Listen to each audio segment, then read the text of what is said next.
반갑습니다. 타임 레버리지. 시간을 들여 막대한 수익으로 치환한다. 평일의 마무리네요. 금요일이 밝았습니다. 오늘도 건강한 하루 보내시길 바라겠고요. 정직, 성실, 겸손, 조심 다지면서 오늘도 꾸준하게 나가볼 수 있도록 하겠습니다. 천천히 들어가 볼까요? 일론 머스크가 이번에 사우디 투자 포럼 2025에 나와서 이런 연설을 했어요. AI와 로봇이 앞으로 빈곤을 없애고 모두를 부유하게 만들 것이다. 현존하는 최고 부자보다 많은 사람들이 더 부유해질 수 있는 시대가 만들어질 것이다. 이런 얘기를 하고 있는데 점점 휴머노이드라고 하는 단어가 떠오르고 있죠. 인간의 형태나 특징을 가진 비인간적 존재. 휴먼과 오이드의 합성어, 우리가 반드시 알아야 될 용어이고요. 여기 뒤에 이제 로봇이라는 말이 붙고 있다라는 거. 인간의 형태를 모습으로 한 로봇이 이제 점점 우리 실생활에 스며들면서 사람이 대체될 수 있는 고도화된 기술력이 점점 발전화되고 있다. 지능형 로봇들이 여러모로 많이 나오고 있죠. 시간이 지남에 따라서 이제 사람들이 설 자리가 점점 줄어들고 있다. 옛날에 서울대, 연고대 보내고 이런 시대가 점점 저물고 있다라는 것이죠. 많은 분들께서 이미 느끼고 계실 것 같고요. 실제로 더 휴머노이드 시대, 일론 머스크가 생각하고 있는 인공지능, 로봇 시대가 오게 되면 인간이 돈 벌 수 있는 수단이 줄어들다 보니까 기본 생활 보장제도 또한 준비가 되어지고 있지 않을까. 많은 대중들이 CBDC를 반대하는데요. 이 지원금 자체를 디지털 화폐로 주게 되면 안 받을 사람이 몇 명이나 있을까요? 사실상 확정된 미래이며 우리가 앞으로 맞닥뜨릴 수밖에 없는 현실이라고 생각을 합니다. 그렇기에 우리는 미래를 준비할 필요가 있겠죠. 다음 기사 봤을 때 비탈릭 부테린이 뭔가 이 불난집에 부채질하는 듯한 발언을 했습니다. 양자 컴퓨터가 2018년까지 한 3년 정도 기다리게 되면 비트코인의 암호화를 깰 가능성이 있다. 이런 얘기를 하는 거죠.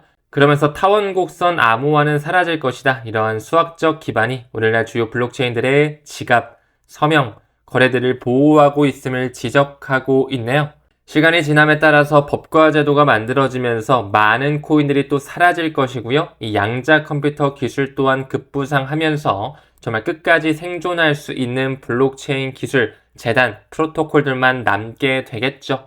요즘은 구글이라든지 마이크로소프트, IBM 측에서도 계속적으로 양자 컴퓨터에 대한 연구를 지속하면서 기술력이 높아지고 있죠. 하지만 그럼에도 불구하고 그들이 만든 암호화폐 생태계이기 때문에 그들에게 선택받은 암호화폐들은 끝까지 생존할 확률이 매우 높다라는 거 다시 한번 강조드리고 싶습니다. 결국에는 양자 컴퓨터와 블록체인이 경쟁이 아니라 상호 보완하면서 공존하는 시대로 갈 것이다. 제가 바라보는 뷰를 간략하게 좀 말씀을 드리고요.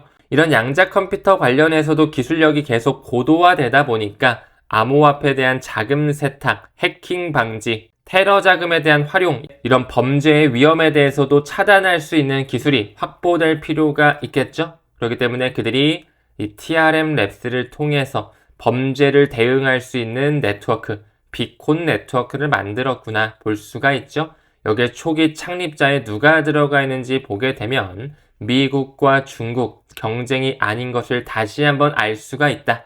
그들의 자금이 모조리 다 들어와서 양자 컴퓨터에 대한 고도화를 준비하고 공존할 수 있는 방어책을 대비하고 있는 것이죠. 리플, OKX, 크립토닷컴, 앵커리지 디지털 창립 멤버 참여했고요.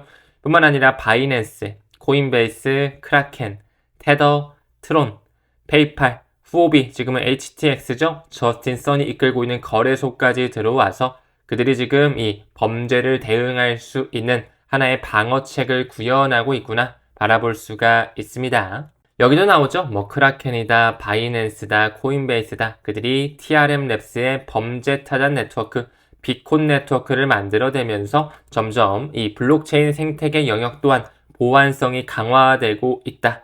리플이 왜 여기에도 합류가 되어 있는지 그들과도 궤를 같이 합니다. 최근에 나스닥 건물 위에 또 카나리 캐피탈 현물 ETF가 출시된 것을 컨그레츄레이트 축하하고 있는 5개 광고가 펼쳐지고 있습니다. 사실상 나스닥과 리플사도 뿌리가 같다라고 볼 수가 있겠죠. 그들이 2015년부터 이 세컨드 마켓을 완전히 인수했고 그 뒷배 배후 세력에는 지금 현재 디지털 커런시 그룹의 수장 베리 실버트가 들어가 있다. 그가 세컨드 마켓을 설립을 했고요. 2011년부터 기업 가치는 2억 달러에 달았으며 2015년에 완전히 나스닥에 인수가 됐고 그 이후에 이제 그는 디지털 커런시 그룹을 설립하게 됐다. DCG 그룹의 관계도만 미루어 보더라도 마스터카드가 약 50%의 지분을 가지고 있는 것뿐만 아니라 나스닥이 파트 오너로 들어가 있다는 걸 알 수가 있습니다. 왜 그들이 2013년서부터 리플의 초기 투자를 단행했는지 정답지는 나와져 있다. 다음으로 카나리 캐피탈뿐만 아니라 이제 비트와이즈의 XRP 현물 ETF도 슬슬 준비가 되어지고 있죠. 11월 20일부터 완전히 상장이 되면서 이제 곧 거래가 진행될 것으로 바라봐지고 있습니다. 프랭클린 템플턴 역시 한 다음 주 정도부터는 완전히 거래가 진행이 될 것 같아요. 12호의 상장까지는 완료가 되어 있죠. 이제 줄줄이 사탕으로 많은 자산 운용사에서 XRP 현물 ETF를 바라보고 있다. 또한 에버노스의 수장 아시시 브릴라와 이 헌터 오슬리 비트와이즈의 수장이죠. 그가 함께 대화를 나누면서 XRP 현물 ETF에 대해서 이야기를 할 예정이다. 이런 식의 내용도 나오고 있었습니다. 이제 조만간 암호화폐 최대 신탁사죠. 이 그레이스케일에서도 GXRP라고 하는 티커로 현물 ETF가 만들어지게 된다. 공급 쇼크에 대한 스위치망이 켜지고 있다는 걸 반드시 인지해 주시고요. 최근에 솔라나 같은 경우 이제 피델리티까지도 움직이고 있죠. 첫 거래일 만에 210만 달러가 유입되고 있다라고 하는데 이제 피델리티까지 움직였으면 그 다음 타자는 우리가 현재 기다리고 있는 블랙록이 슬슬 움직일 수 있지 않을까? 이것 또한 여유롭게 기다려봤으면 좋겠습니다. 다음으로 르네상스 테크놀로지가 나오면서 스트래티지의 주식을 가지고 있다는 것이 공개가 되고 있습니다. 비트코인닷컴에 따랐을 때 이 기관 투자자에서 이 르네상스 테크놀로지의 움직임 자체는 스마트머니 신호로 해석이 되는데 왜 그들이 1분기, 2분기 꾸준하게 스트래티지의 주식을 모아오면서 26만 주가 넘는 주식량을 보유하고 있는지 현재 스트래티지는 2100만 개에서 약 3% 정도 되는 약 65만 개 정도의 BTC를 보유하고 있죠. 그 보수적으로 잘 알려진 스마트머니 투자자들이 왜 그런 DAT 기업들의 주식을 사고 있는지 우리는 그들의 움직임에 주목을 할 필요가 있다. 기관 투자 흐름 속에서 이 부분은 매우 중요한 데이터로 뽑을 수가 있다는 거죠. 주요 기관들의 움직임 면밀하게 살펴볼 필요는 있어 보입니다. 다음으로 이제 바젤위원회 BIS 산하에 있는 하나의 기관이죠. 그들이 움직이면서 스테이블 코인이 급증하고 있는데 이 암호화폐에 대한 엄격한 규정을 재고하고 있다. 그들은 스테이블 코인에 대한 엄중한 경고를 내린 바 있었죠. 중앙은행보다 위험하다라는 말까지 나오면서 민간이 운영하고 있는 스테이블 코인 경고가 쏟아지고 있습니다. 무엇보다 주권을 약화시킬 수가 있고 개인정보에 대한 보호 리스크가 있고 과거 영국의 경제학자 케인즈가 말한 것처럼 한 국가의 법정 화폐가 오랜 시간 동안 화폐 패권을 가져갈 경우에 시장이 위험에 빠질 수 있다. 붕괴가 나올 수 있다라는 그런 경고 또한 있었는데요. 이제 슬슬 그 쓰나미와 같은 시스템 리스크가 우리 앞으로 다가와지고 있습니다. 왜 홍콩 통화청과 중국의 인민은행, 태국의 중앙은행과 같은 이런 중앙은행들은 꾸준하게 CBDC에 대한 상용화를 위해 파일럿을 진행하고 있는지 결국에 지금 현재 스테이블코인의 성장세는 CBDC 세상으로 가는 과도기적 부분의 일환이라는 것 큰 그림 바라봐 주셨으면 좋겠네요. 현재 UN 회원국에 공식적으로 인정되는 통화 목록을 총망라했을 때 약 180개 정도가 된다라고 하죠. 앞으로 암호화폐, CBDC, 각국의 법정 화폐가 점점점 디지털화 되면서 다양한 통화의 분권화 시대가 오게 되고 이제 모든 것이 연결되는 분산 원장 기술을 기반으로 한 금융 플랫폼이 나오게 될 텐데 어떤 친구가 브릿지 통화의 역할을 대장격으로 맡아갈지 우리는 국제 기구들의 논문과 그들의 가이드라인을 잘 살펴볼 필요가 있습니다. 다음 기사 봤을 때 CFTC 미국의 상품선물거래위원회 나오고 있네요.